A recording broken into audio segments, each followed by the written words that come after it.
Hi, this is Dan Smith of DPS Legal Counsel, and welcome to today's video. Today I'm going to be talking about a contract issue, and this is for small business owners, entrepreneurs whose operations are going to always involve entering into contracts, working through transactions with other parties, whether they're vendors or customers or third parties that they're doing deals with.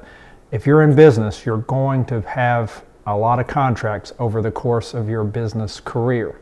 And so it's helpful for you to know some of the background, some of the details that go into what makes a valid contract, what makes a contract unenforceable or enforceable, and how courts deal with breach of contract and contract dispute questions.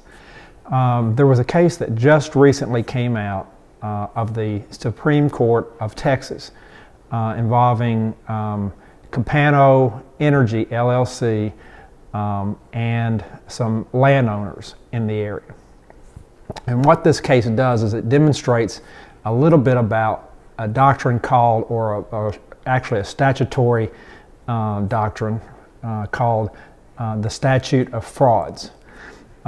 In this particular case, the landowners had entered into an agreement to grant or sell an easement over their property to Capano Energy LLC so that the energy company could build a 24-inch pipeline across the property. And so that's why they granted and sold this easement to the energy company. That was all done. The pipeline was constructed, everything was good. About a year later, their discussions cranked up between the parties, the landowners and the energy company, about the possibility of the energy company getting a second easement over the landowner's property, and that's where the dispute arose, because there was never any formal written agreement about the sale of a second easement, but there was a series of emails between the parties, or between one of the parties and the attorney for the landowners. And when the proposed deal or the deal, however you are looking at it, what your position might be about whether there was a contract, when that fell through, the landowners who wanted to force the energy company to buy the easement based on the terms that the landowners thought they had through this series of emails, that's when the case went to court. The energy company said there was no real deal. The landowner said there was a deal, which was evidenced by this series of email exchanges. And so what the court really looked at was whether or not this series of emails, because it was clear there was no formal written agreement between the parties that was ever entered into. So the question was whether this series of emails constituted a written agreement, because under the Statute of Frauds in Texas, and this is probably the case in all 50 states, it's certainly the case in Tennessee, there is a statute of frauds that says that certain types of contracts have to be in writing to be enforceable. The general rule is that oral agreements can be enforceable contracts, but certain types of agreements have to be in writing in order to be enforceable.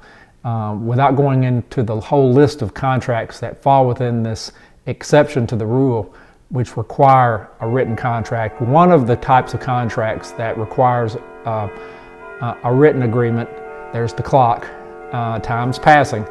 One of the types of agreements that requires a written contract is a sale of land or an interest in land.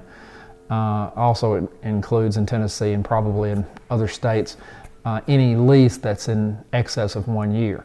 That's the kind of thing that has to be in writing in order to be enforceable. Well, in this case, the sale of an easement, because it was an interest in land, falls within the requirements of the Statute of Frauds, which means in order to have an enforceable agreement to sell an easement, there had to be a writing. And the question was whether these emails suffice to have a written agreement. Well, the court looked at all that, looked at the terms of what were in the emails, what the understanding was. It was very fact specific, and came to the conclusion ultimately that the emails did not constitute a sufficient written agreement between the parties to satisfy the statute of frauds, because all the material terms were not within the writing. You had to go outside the email exchanges and look at other things besides what was in the emails.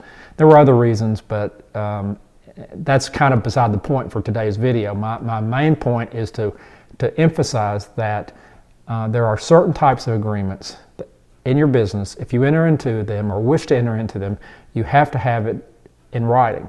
One of those is an agreement for the purchase or sale of real property, including an interest in real property such as an easement.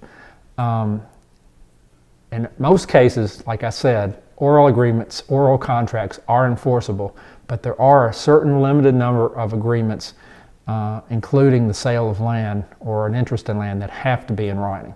Now, it's always going to be in the best interest of you and your company and your business to have your agreements clearly stated in a written agreement, in a contract, and not have to rely upon having to enforce an oral agreement.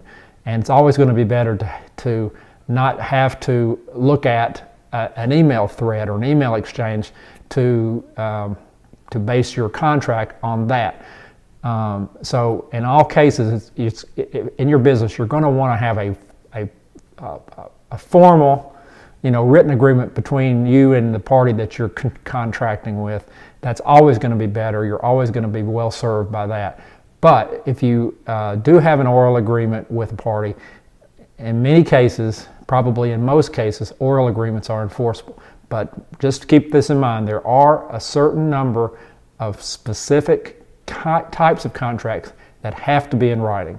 One of those is the sale or purchase of real estate. All right, I hope that helps. Thanks for watching, and we'll see you next time.